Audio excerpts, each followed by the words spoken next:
pour l'invitation. Donc, l'avantage de l'aspect formation permanente, c'est que ça me permet de structurer un peu ce que je vais dire. Et je prends pour acquis que nous ne sommes pas tous des juristes, ni n'avons une compréhension à fond ni de la Charte canadienne, ni même nécessairement du système constitutionnel. Alors moi, je vais commencer vraiment pour discuter de la question, bien, pourquoi est-ce qu'on parle de la Charte dans le contexte de la santé, donc à qui la Charte s'applique. Je vais identifier les dispositions pertinentes de la Charte canadienne pour les fins de notre discussion. Et je vais surtout m'arrêter sur le troisième volet de ma présentation, soit quelles promesses est-ce que la Charte canadienne peut offrir quant à l'accès aux soins de santé selon le besoin plutôt que les moyens, mais quel risque est-ce que la Charte pose au système de santé à une vitesse et aussi à l'État-providence, pour être honnête. Alors, je pense que c'est évident de la présentation, mais je ne prétends pas du tout être neutre sur la question. Depuis la fin des années 80, je travaille ardemment dans ma recherche, dans mon activisme politique, mais aussi dans le litige pro bono. Je fais pour avancer l'idée que la Charte canadienne garantit les droits socio-économiques, notamment l'accès aux soins de santé. Et d'ailleurs, ma thèse de maîtrise que j'ai complétée tout de suite après mes études en droit, à peine quelques années après l'adoption de la Charte canadienne, j'ai prétendu que la Charte garantissait, à l'époque, on décrivait le droit au bien-être. Là, pendant un certain temps, c'était le droit à la pauvreté. Maintenant, c'est les droits socio-économiques, mais ma thèse était que la Charte canadienne, l'article 7 de la Charte canadienne, garantissait les droits socio-économiques. Et j'y tiens toujours à cette idée, mais j'avoue, comme que je vais expliquer sous peu, que j'ai l'impression d'être à un point tournant dans la jurisprudence au Canada. On a avancé un peu, là on était un peu en pause, et là j'ai vraiment l'impression qu'il y a un risque de recul important. Et c'est là, les juges ne sont pas... les juges lisent les journaux, les juges font attention à ce qui se passe dans la communauté où ils vivent, et c'est certain que l'opinion populaire, l'activisme populaire, ils ne sont pas insensibles. Donc, le droit n'est jamais à l'avant-garde. Le droit suit. Alors, le travail que vous faites, c'est ça qui va permettre au droit de changer. C'est pas le droit qui va nécessairement changer le travail que vous faites. Alors, je vous remercie, je vous encourage pour les efforts que vous faites aussi pour avancer l'accès à la justice sociale, parce que les juges, eux, ne vont pas suivre s'il n'y a pas quelqu'un qui mène.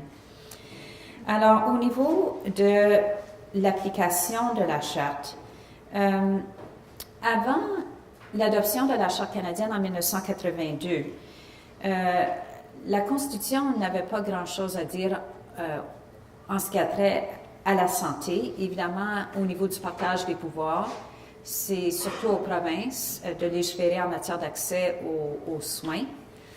Le fédéral a un impact en situation d'urgence, de crise, d'épidémie, par exemple, dans les secteurs de l'économie qui sont réglementés par le fédéral, en matière d'Autochtones, bien entendu, et aussi en exerçant le pouvoir de dépenser qui est à l'origine de la loi canadienne sur la santé et qui a aidé à créer le régime d'assurance santé. Alors, ce que vous voyez, évidemment, avec un gouvernement tel que celle qu'on a dans le moment, qui n'y croit pas, cette présence fédérale peut devenir une absence très, très rapidement, et c'est ce qu'on vit dans le moment. Donc, on est vraiment dans le palier provincial au niveau du partage des pouvoirs. En ce qui a trait à la Charte, si la Charte avait pour objectif de réglementer pour la première fois la relation entre l'État et les citoyennes, les individus. la loi constitutionnelle de 1867 réglementait les relations entre la branche exécutive, législative et judiciaire, entre le fédéral et les provinces, mais ne disait rien quant aux individus. Et c'est ce que la Charte est venue, le vide que la Charte est venue combler. Il y avait un toile de fond, bien entendu, des codes des droits de la personne au niveau provincial, notamment la Charte québécoise, qui prédate la Charte canadienne.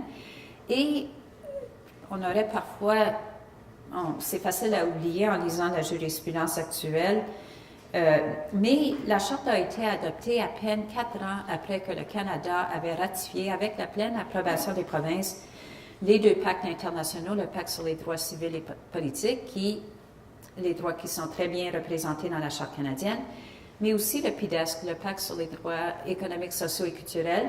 Et là, ces garanties-là qu'on a ratifiées au plan international sont presque invisibles dans la Charte canadienne.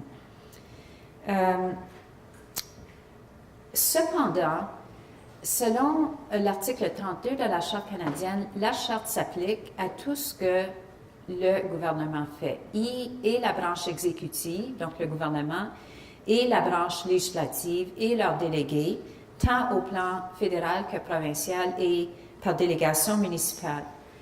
Alors, ça veut dire que toutes les entités, qu'ils soient étatiques ou non étatiques, qui mettent en application des programmes d'accès à la santé qui sont mis en place par le gouvernement, sont sujettes à l'application de la Charte. Donc, évidemment, les ministres de la Santé et tous les commissions et les délégués intra-gouvernementales en matière de santé, la Charte s'applique directement, aucune question. Les hôpitaux aussi. La Cour suprême a caractérisé les hôpitaux de prime abord comme des entités privées, mais a reconnu par après que lorsque les hôpitaux mettent en application les programmes d'accès aux soins qui sont subventionnés par les gouvernements, les hôpitaux agissent comme délégués et leurs activités sont sujettes à l'application de la Charte. Ce qui veut dire, quoique ça n'a pas encore été tranché, même en première instance, encore moins en appel ou à la Cour suprême, la logique est telle que les médecins aussi et les autres professionnels de la santé qui mettent en application les programmes de santé qui sont subventionnés, conçus, subventionnés par le gouvernement, eux aussi sont sujets à l'application de la Charte. Alors, je suis sûre que pour la plupart d'entre nous, si on allait voir notre médecin de famille et on expliquait, docteur, vous êtes sujette à l'application de l'article 7 ou 15 de la Charte, il serait extrêmement étonné. Et d'ailleurs, j'ai présenté une conférence avec une juriste du ministère du procureur général de la Colombie-Britannique qui avait comparu dans l'affaire Eldridge, et elle aussi était étonnée quand j'ai proposé que la Charte s'applique aux médecins. Mais la logique de la décision dans l'affaire Eldridge quant à l'application de la Charte aux hôpitaux est incontournable. Si on met en application un programme de santé conçu et subventionné par le gouvernement, on est mandataire du gouvernement, la Charte s'applique à ces activités-là. Alors, c'est certain que la Charte s'applique en principe dans le domaine de la santé et au système de soins de santé au Canada. Alors, j'ai mentionné que la Charte ne referme presque aucune garantie explicite socio-économique. L'exception, c'est la garantie à l'accès à l'école pour une minorité linguistique officielle. Donc, l'accès à l'éducation, c'est un droit socio-économique, bien entendu. Mais même ce droit-là est extrêmement limité dans la Charte. On n'a pas un droit explicite d'accès à l'éducation tel quel. Et c'est évident que l'accès aux soins de santé, on ne trouve nulle part dans la Charte. Reste que je demeure extrêmement frustrée, sinon en colère totale, lorsque je participe à des conférences comme la conférence Broadbent et j'entends quelqu'un comme Ed Broadbent dire que la Charte canadienne ne protège pas les droits socio-économiques. Ça, c'est une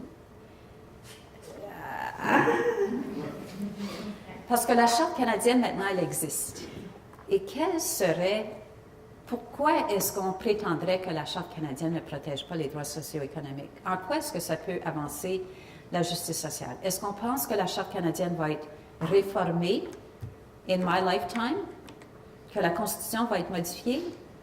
Encore moins pour ajouter des droits socio-économiques? Dans la ronde de Charlottetown, on a tenté de faire ça et les droits socio-économiques qu'on a proposé ajouter à la Constitution étaient pires que rien. Parce qu'on avait proposé enchasser des droits socio-économiques qui étaient non seulement non justiciables, mais on a ajouté un propos qui disait qu'il n'y avait rien dans la nouvelle charte sociale qui pourrait affecter l'interprétation de la vraie charte. Alors moi, après ce vécu-là, je me dis, je préfère m'en tenir avec la vraie charte, la charte qu'on a, et les droits socio-économiques, je les trouve dans les dispositions existantes de la charte.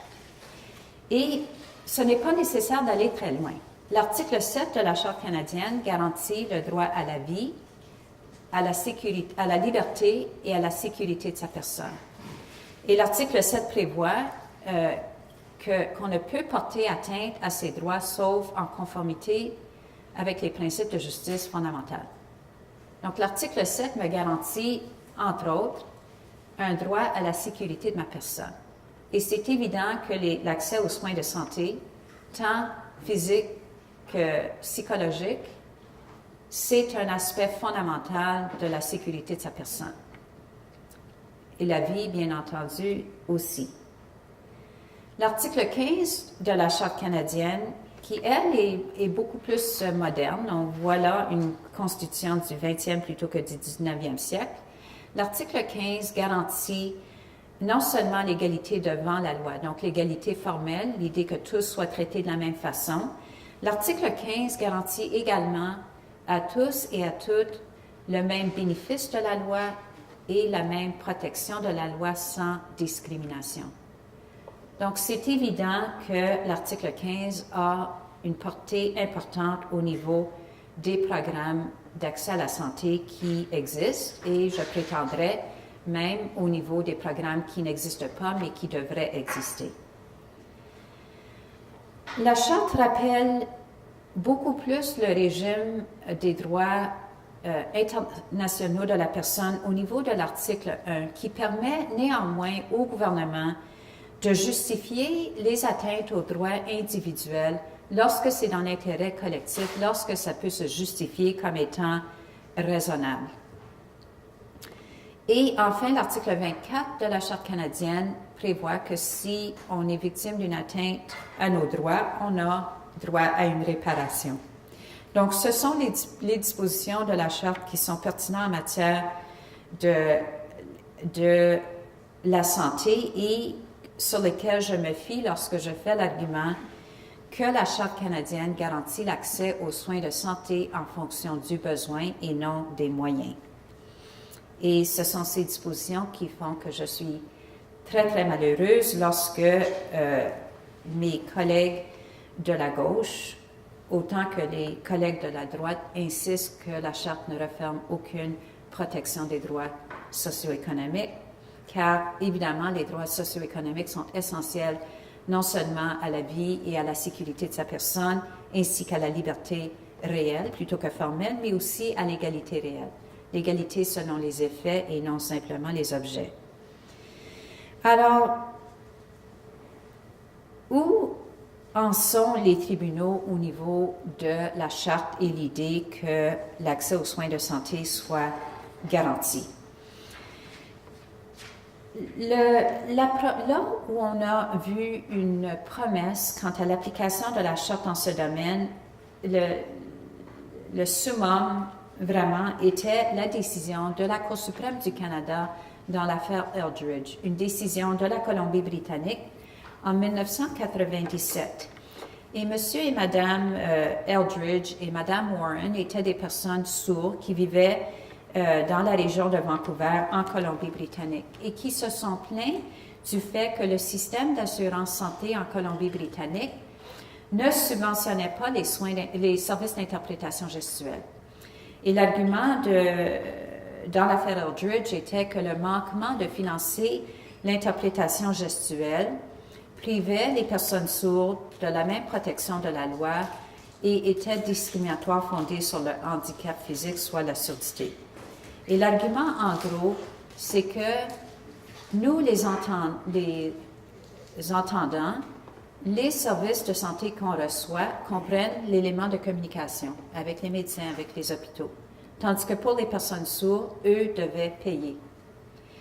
Lorsqu'on a fait cet argument en première instance et à la Cour d'appel, les juges ont dit, bien écoutez, désolé, là, les services d'interprétation gestuelle, c'est un peu comme les béquilles ou l'ambulance aérienne. C'est un service auxiliaire, puis il faut le payer. Il faut le payer vous-même. Et ce que la Cour suprême du Canada a reconnu en majorité, en unanimité dans l'affaire Eldridge, c'est qu'un système de santé qui ne comprend pas les services d'interprétation gestuelle ne répond pas aux vrais besoins des personnes sourdes au niveau de la santé. Et donc, pour assurer l'égalité réelle au niveau du système d'assurance santé, il fallait assurer que le système répondait aussi bien aux besoins des sourds qu'aux besoins des entendants. Donc, la nécessité de subventionner les soins d'interprétation gestuelle. Et lorsque, le juge Laforêt, qui répond à l'argument du procureur général de la Colombie-Britannique que ça, la garantie d'égalité n'assure pas une telle chose. Elle assure que si une personne sourde brise la jambe, bien, elle va à l'hôpital, on met un plâtre. Ça, c'est l'égalité qui est offerte par le système de santé. Et pour le juge Laforêt, ça, c'était une image pauvre et affaiblie de l'égalité et qui ne correspondait pas du tout à la garantie d'égalité réelle offerte par la Charte canadienne. Alors, avec la décision Eldridge, ça a donné beaucoup d'espoir aux juristes et aux activistes qui travaillaient pour élargir l'accès aux soins de santé subventionnés. Donc, comme vous le savez sans doute, les soins de santé subventionnés au Canada s'arrêtent surtout ici. OK? Alors, la santé mentale, c'est vraiment très, très inadéquat et discriminatoire ce qui est offert. Et un exemple que j'aime donner aussi, c'est les dents. OK? Aujourd'hui, la façon qu'on juge le statut économique des enfants, c'est est-ce qu'elles portent des broches ou non. OK? Ça, le système de Medicare, le système que Tommy Douglas a conçu, lui, Tommy Douglas, dans sa vision, les soins dentaires, les soins de santé mentale, les soins à longue durée, ça, c'était tout compris. Mais le gouvernement fédéral est arrêté avec l'antécédent de la loi canadienne et ce sont vraiment les soins aigus offerts par les médecins et les hôpitaux qui sont surtout subventionnés. Et plus qu'on s'éloigne de cette image-là de la santé, moins que les services sont adéquats. Donc, les maladies chroniques, ça devient difficile. Et les soins qui sont offerts par les non-médecins, qu'on ne reçoit pas dans les hôpitaux, les pharmaceutiques, c'est pas compris. Alors, avec la décision Eldridge, on avait l'impression, bien voilà, ces lacunes-là du système, on peut commencer à conceptualiser sous un angle de droit constitutionnel. Pourquoi est-ce qu'on subventionnerait les soins aigus, mais non les pharmaceutiques dont on a besoin? Pourquoi la santé physique et pas la santé mentale? Alors ça, c'était une décision extrêmement prometteuse. Mais, et ça vraiment, non seulement l'idée que la Charte empêche au gouvernement de t'enlever quelque chose que tu as, mais l'idée que la Charte impose au gouvernement de t'offrir de quoi dont tu as besoin pour jouir de façon réelle des droits qui sont enchâssés. Au niveau des garanties d'ordre plutôt négatif, donc l'idée que le gouvernement ne peut pas t'empêcher à obtenir des soins, on avait également, évidemment, en 1988, l'affaire Morgentaler, où on a reconnu que d'interdire aux femmes l'accès à l'avortement, donc un soin de santé dont les femmes seulement ont besoin, que ça de criminaliser l'accès à un tel service violait l'article 7 de la Charte, la garantie de vie, liberté et sécurité de sa personne, de façon arbitraire et donc fondamentalement injuste. Ça aussi, c'était une décision qui était très prometteuse au niveau de l'accès aux soins reproductifs pour les femmes. On a aussi une autre décision qui était importante et beaucoup plus récente, que vous connaissez sans doute, c'est la décision dans l'affaire de la clinique Insight à Vancouver. Donc, PHS Community Services contre le Canada, où le gouvernement Harper avait refusé de renouveler l'exemption de la loi sur les stupéfiants qui permettait à la clinique de Vancouver d'offrir des services aux personnes qui dépendaient des drogues à injection. Et dans l'affaire Insight, la Cour suprême en 2011 a donné gain de cause à la clinique et a réglé que le refus du gouvernement fédéral de rendre le permis qui permettrait à la clinique de continuer à offrir ces services-là violait les droits à la vie et à la sécurité de sa personne des clients de Insight et était fondamentalement injuste parce que c'était arbitraire.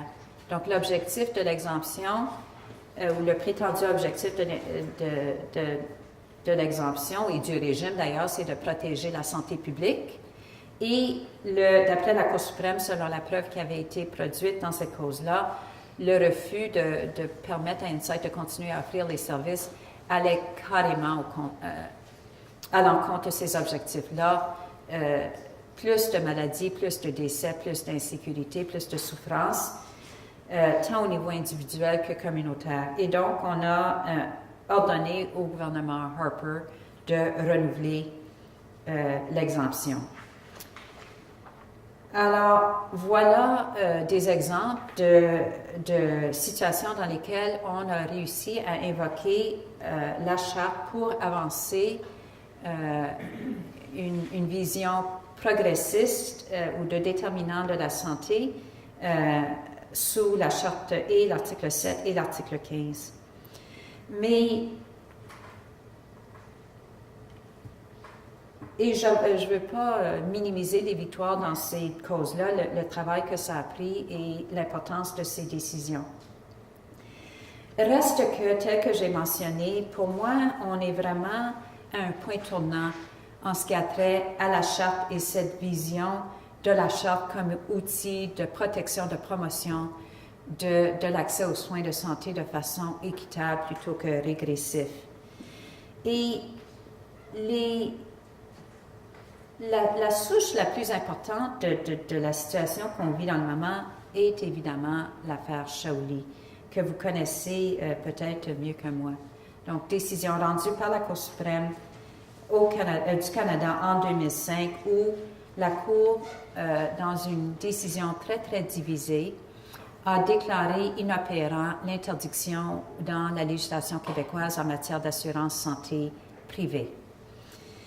Comme vous vous souvenez sans doute, au procès, la juge Piché avait entendu des semaines de témoignages experts. Elle a rendu un jugement extrêmement soigné et elle a reconnu que oui, les listes d'attente qui existaient au Québec, tout comme ailleurs au pays, pouvaient présenter une menace à la vie et à la sécurité de sa personne. Donc, le fait d'attendre de façon démesurée un soin dont on avait besoin créait des préjudices non seulement physiques, mais psychologiques graves. Et ça, la juge Piché a reconnu. Mais ce que la juge Piché a aussi trouvé, en fonction de la preuve, c'est que l'interdiction en matière d'assurance santé privée, ainsi que les autres mesures dans la loi québécoise qui tentaient d'assurer que le système demeure à une seule vitesse, donc l'interdiction que les médecins pratiquent et dans le privé et dans le public, l'interdiction de la surfacturation, par exemple, la juge Piché, en examinant la preuve experte dans l'affaire Shaoli, a conclu que toutes ces mesures étaient nécessaires pour assurer la viabilité du système à une vitesse. Et l'objectif du système à une vitesse était d'assurer que tous et toutes puissent avoir accès aux soins de santé en fonction du besoin plutôt que les moyens. Et donc, pour la juge Piché, l'interdiction en matière d'assurance santé privée était fondamentalement juste parce que ça promouvait des objectifs d'équité.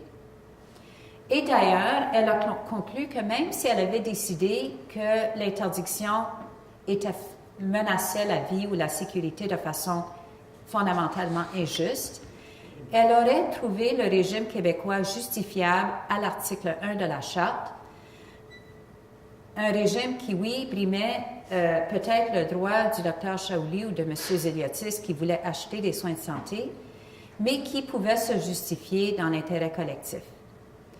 Soit l'objectif d'assurer que ceux qui n'avaient pas les moyens ou qui n'étaient pas éligibles à l'assurance privée ou aux soins privés pouvaient quand même recevoir des services de qualité. Et la Cour d'appel a appuyé les conclusions de la juge Piché. Donc, rendu à la Cour suprême du Canada, on se serait ordinairement attendu que la Cour aurait exercé un haut niveau de déférence à la décision de la juge Piché au niveau de la preuve. Ça, c'est la règle.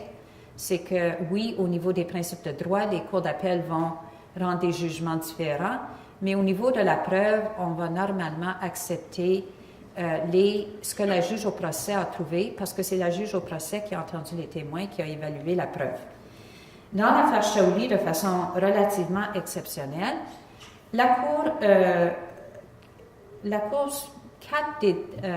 quatre des 7 juges qui ont tranché ont rendu le jugement comme si c'était un jugement au procès.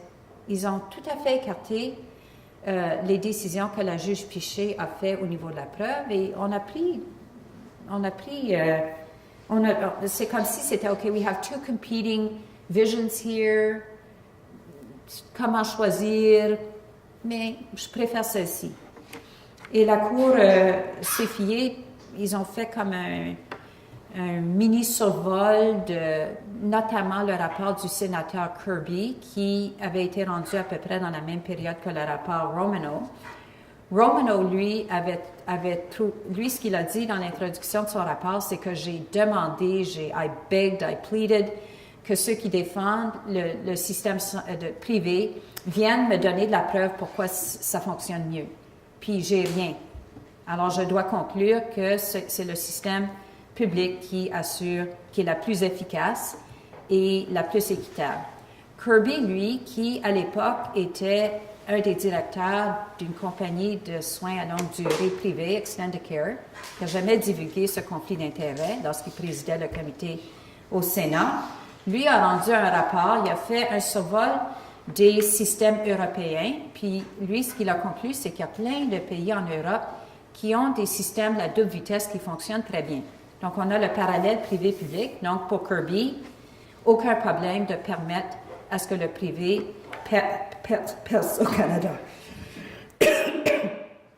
Maintenant, Kirby n'a pas mentionné qu'un des avantages au niveau international ou en Europe, les pays qu'on a comparés en Europe, c'est que beaucoup des régimes d'assurance sont des régimes d'assurance publique qui ne sont pas à but lucratif. Ça, c'est la première chose qu'il n'a pas mentionnée. Puis l'autre chose qu'il a mentionnée que je trouve très intéressante, c'est la comparaison des salaires des médecins en Europe et au Canada, okay? Au niveau du coût du système. Et la culture dans beaucoup de pays européens où le prestige, c'est de pratiquer dans le système public, pas dans le système privé. Mais anyway, Kirby fait son survol. Et la Cour suprême du Canada, eux, ils piquent des petits bouts du rapport de Kirby pour dire que c'est irrationnel, c'est arbitraire d'interdire le privé quand on a des régimes européens où il y a du privé, puis le public existe encore. Donc, pour les 3 juges qui ont rendu décision en fonction de la Charte canadienne, l'interdiction de l'assurance santé privée était arbitraire et donc violait la charte. Et ça s'est transformé en jugement majoritaire avec la juge Deschamps qui, elle, a tranché uniquement en fonction de la Charte québécoise et qui, elle aussi, a trouvé que c'était une atteinte à la vie, à la liberté, à la sécurité sous la Charte québécoise d'interdire l'assurance santé privée, que c'était arbitraire et donc ne pouvait pas se justifier. Maintenant, les 3 juges dissidents, je ne peux pas dire que j'étais plus friande de leur décision. Parce que eux, ce qu'ils ont dit, bien de raison, ils ont dit que Shawley et Ziliotis n'auraient jamais dû avoir qualité d'agir dans la cause parce qu'ils n'avaient aucun intérêt touché. Shawley était un médecin et M. Ziliotis, on lui a remplacé ses 2 hanches. Donc, il faisait face à aucune menace à sa santé. Donc, le problème de qualité d'agir dans cette cause-là, les juges de la dissidence l'ont reconnu.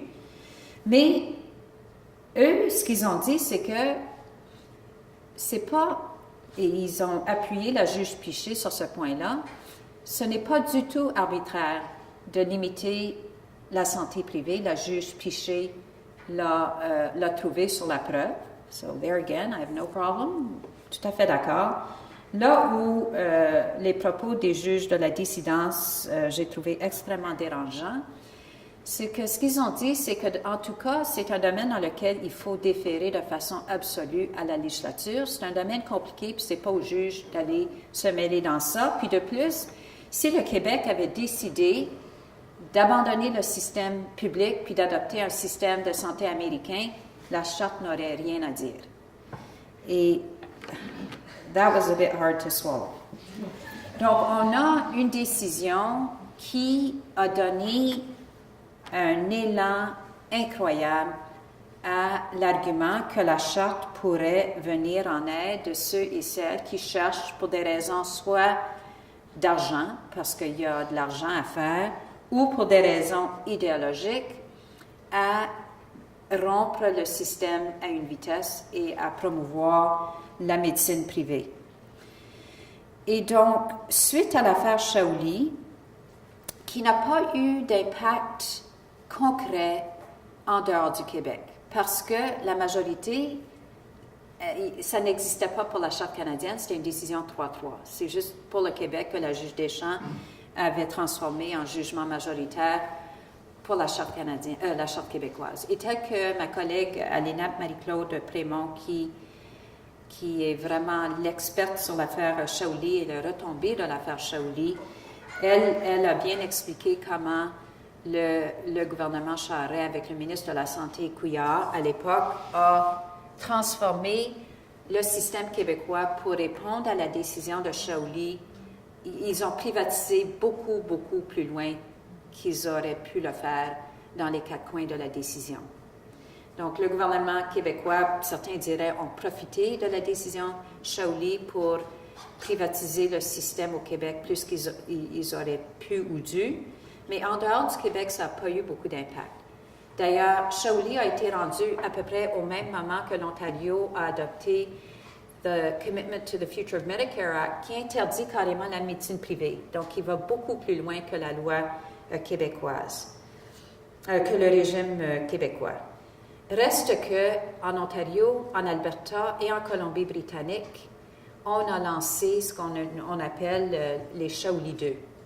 Donc, des poursuites où on a pris les propos de la Cour suprême comme une invitation à remettre en question le système en son ensemble. Donc, on conteste non seulement l'interdiction en matière d'assurance privée, mais la mesure que Marie-Claude Prémont prétend est la plus importante, l'interdiction aux médecins d'avoir les pieds dans les 2 camps et l'interdiction en matière de surfacturation.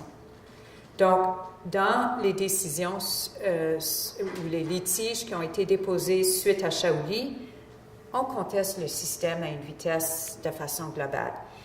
Et le litige qui s'est rendu le plus loin, c'est l'affaire Cambie Surgery, c'est les cliniques privées à Vancouver, dont le plus important est géré par le Dr. Brian Day, qui était un ancien président de l'Association des médecins du Canada Et lui ne croit pas au système public, lui, il croit à la privatisation.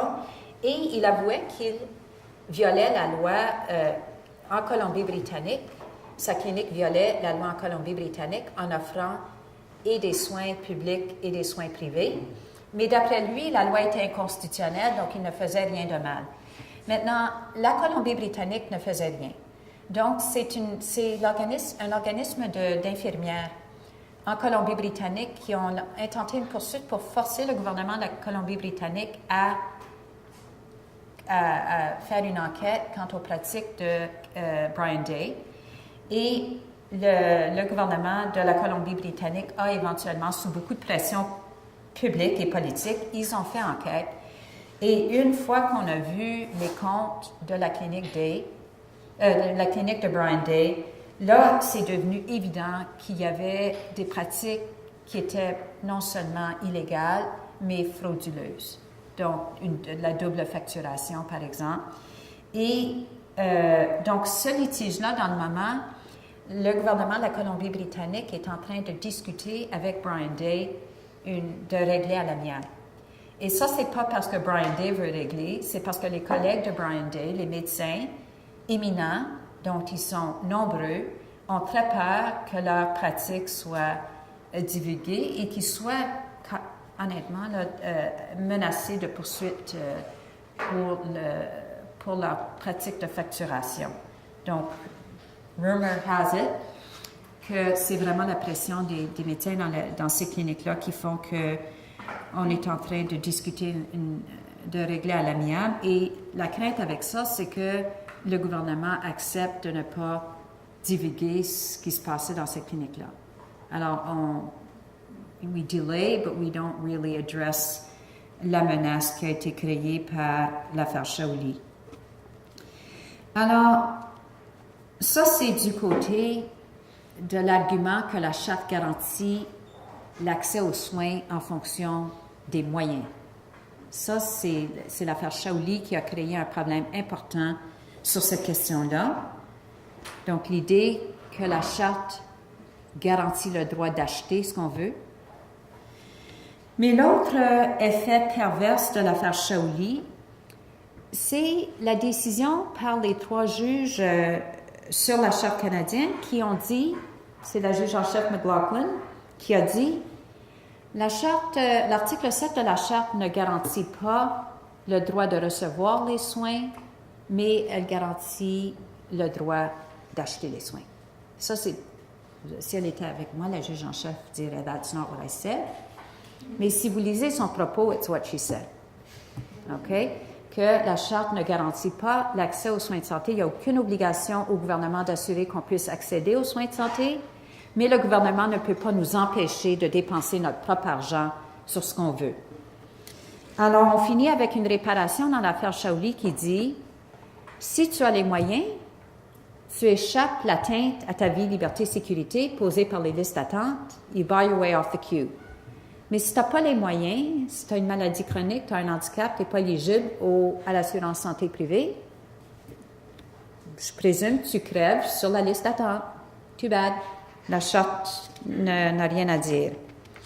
Alors, c'est ce deuxième aspect de l'affaire Shaoli qui crée des risques très, très importants pour le système de santé à une vitesse. Cette notion que la Charte n'impose aucune obligation positive au gouvernement d'assurer l'accès aux soins de santé pour ceux qui n'ont pas les moyens d'acheter.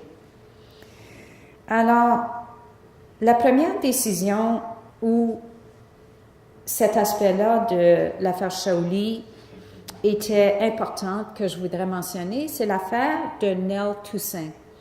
Ça, c'est une décision, une cause en Ontario. Madame Toussaint est venue, comme beaucoup d'immigrants d'ailleurs, elle est venue au départ sur un permis de touriste et elle est restée au Canada. Donc, une immigrante qui n'avait aucune documentation. Et pendant plusieurs années, ça allait bien. Quand elle avait besoin de soins médicaux, elle payait de sa poche. D'ailleurs, elle payait les impôts. Mais elle souffrait de diabète. Et comme vous savez, cette maladie chronique, là, tu ne peux pas traiter de ça en allant de temps en temps au médecin quand les choses vont vraiment mal. Et éventuellement, sa diabète a commencé à lui causer des problèmes de santé extrêmement sérieux. Elle ne pouvait plus travailler et là, elle a fait demande au programme fédéral de soins de santé pour les réfugiés. Et son argument, c'est que lorsque le fédéral a refusé accès à ce programme-là, parce qu'elle était immigrante illégale plutôt que réfugiée, c'était discriminatoire, fondé sur son statut d'immigrant, sur son handicap, soit sa maladie chronique, et ça violait aussi l'article 7. C'était une atteinte à sa vie, la sécurité de sa personne, qui était fondamentalement injuste, c'était arbitraire. Ça allait à l'encontre des objectifs de santé publique et aussi ça violait carrément les engagements du Canada en matière de droit international de la personne, qui rend également fondamentalement injuste une mesure selon la jurisprudence canadienne. Madame Toussaint, au niveau de la Cour fédérale en première instance, le juge Zinn a accepté que le refus de lui fournir des soins de santé allait vite mener à son décès. Donc, il y avait une atteinte, une menace à sa vie très, très concrète. Mais le juge Zinn a conclu que ce n'était aucunement injuste, que c'était tout à fait conforme au principe de justice fondamentale selon l'article 7, que le gouvernement lui refuse des soins de santé parce qu'on ne voulait pas encourager les immigrants illégaux de venir au Canada prendre avantage de notre système de soins de santé. Et que le gouvernement n'avait d'ailleurs aucune obligation de fournir des soins de santé, même pour les Canadiens et Canadiennes. Donc voilà l'écho de Shaoli dans l'affaire Toussaint. La Cour d'appel fédérale était d'accord avec le juge Zinn et la Cour suprême du Canada a refusé le droit d'appel. Donc, Mme Toussaint, en gros, ce qu'on a décidé, c'est qu'une personne au Canada sans un statut d'immigrant régulier, on peut vouer au décès et la Charte n'a rien à dire. Ce qui est assez incroyable. L'affaire Toussaint a été suivie par l'affaire Médecins pour les soins des réfugiés. Et ça, cette cause a eu beaucoup de publicité et ça a été vu ou perçu comme une grande défaite pour le gouvernement Harper, une grande victoire pour the Forces of Good. Et en gros, comme vous savez, dans cette décision-là, les médecins pour les soins des réfugiés ont contesté l'abrogation du régime par le gouvernement Harper. Et on a invoqué l'article 7, donc ça violait le droit à la vie, liberté et sécurité. C'était fondamentalement injuste et arbitraire d'abolir ce programme-là et que c'était discriminatoire, fondé sur le statut de réfugié, le statut d'immigration et l'origine nationale, parce qu'on distinguait selon de quel pays tu venais, tu recevais des soins ou non. Et comme vous savez, la Cour fédérale de première instance a donné gain de cause aux médecins. On a trouvé que l'abrogation du régime par le gouvernement Harper violait la Charte. L'inconvénient avec la décision de la juge McTavish dans l'affaire... c'est bien McTavish? Oui. Dans l'affaire Médecins pour les soins réfugiés, c'est qu'elle a trouvé que l'abrogation du régime violait l'article 12 de la Charte. Et je n'ai pas mentionné l'article 12. Pourquoi? Parce que je ne connais rien pour l'article 12. Pour moi, c'est une de ces dispositions qui tombe dans le domaine du droit pénal, and I try and avoid that. L'article 12 interdit les peines cruelles et inusitées. Et ça, au Canada, c'est une disposition qui, jusqu'à maintenant, a été réservée, mais exclusivement pour le domaine purement pénal. OK? Donc, l'idée, par exemple, de la torture ou de l'isolement dans le système carcéral, ça, c'est la peine cruelle et inusitée selon la jurisprudence canadienne. La juge McTavish, elle, a trouvé que l'abrogation du régime de soins pour les réfugiés était un traitement cruel et inusité Et elle a également trouvé que c'était discriminatoire sur l'origine nationale, soit l'idée de distinguer entre les immigrants, les réfugiés de la Colombie plutôt que de la Hongrie, ou du Soudan plutôt que l'Afghanistan. Ce que la juge McTavish a aussi fait dans son jugement, c'est qu'elle a appliqué l'affaire Shaoli et elle a décidé que la réclamation à l'article 7 ne pouvait pas se justifier parce que le gouvernement fédéral n'avait aucune obligation de fournir des soins de santé pour les Canadiens, encore moins pour les réfugiés. Donc, la question de l'abrogation du régime n'était pas justiciable à l'article 7. L'article 7 n'avait rien à voir. Ça, c'est un aspect de son jugement. Et au niveau de l'article 15, oui, elle a accepté que le régime était discriminatoire fondé sur l'origine nationale, mais elle n'a pas abordé la question est-ce que c'est discriminatoire en fonction du statut de réfugié, le fait qu'on coupe les réfugiés. Et elle a aussi remis en question l'idée que l'article 15 enchâsse une obligation de fournir des soins de santé. Elle a accepté qu'une fois que le régime est en place, on ne peut pas discriminer entre les gens qui bénéficient, mais l'idée que l'article 15 exigerait que le régime soit mis en place, ça, on a mis en question. Donc, cette décision-là sera portée en appel à la Cour fédérale d'appel sous peu. Et le problème avec le jugement, c'est que pour moi, c'est extrêmement précaire au niveau de l'article 12, soit la notion que l'abrogation du régime soit une peine cruelle et inusitée au sens de la Charte. Et l'argument à l'article 7 risque d'être abandonné. Et cette cause-là, je crois, va monter jusqu'à la Cour suprême du Canada.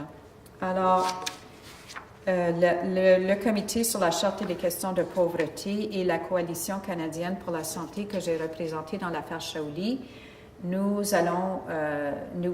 discutons de l'idée de demander statut d'intervenant dans la cause des réfugiés pour essayer de ranimer l'argument que l'abrogation du régime viole aussi l'article 7. But it's like a real uphill climb quand on n'a même aucun jugement en première instance où la juge a décidé que c'était même pas justiciable. Et où la Cour suprême elle-même a créé des conditions dans lesquelles on a des juges en première instance qui se sentent libres de dire que la Charte canadienne n'impose aucune obligation positive au gouvernement. Alors, voilà le péril que la Charte pose dans le moment. La promesse, c'est la notion qu'on a une protection constitutionnelle au droit à la vie, liberté, sécurité et une garantie d'égalité réelle qui devrait appuyer de façon ferme les revendications en matière de détermination de la santé et de l'équité. Mais en même temps, on a une jurisprudence de la Cour suprême du Canada qui renforce la notion que la Charte referme que des garanties négatives et n'impose aucune obligation positive au gouvernement canadien d'assurer qu'on puisse bénéficier des droits garantis de la vie, liberté, sécurité, notamment de l'accès aux soins de santé en fonction du besoin plutôt que des moyens. Alors, le jugement en matière des médecins pour les soins aux réfugiés sera un précédent extrêmement important sur cette question et on espère pouvoir adresser aux aspects peut-être plus malheureux de la décision en première instance dans cette cause-là. Alors voilà en gros ce que je voulais vous dire et là je suis tout à fait ouverte aux questions, aux commentaires, and on whatever. Je réponds si je peux.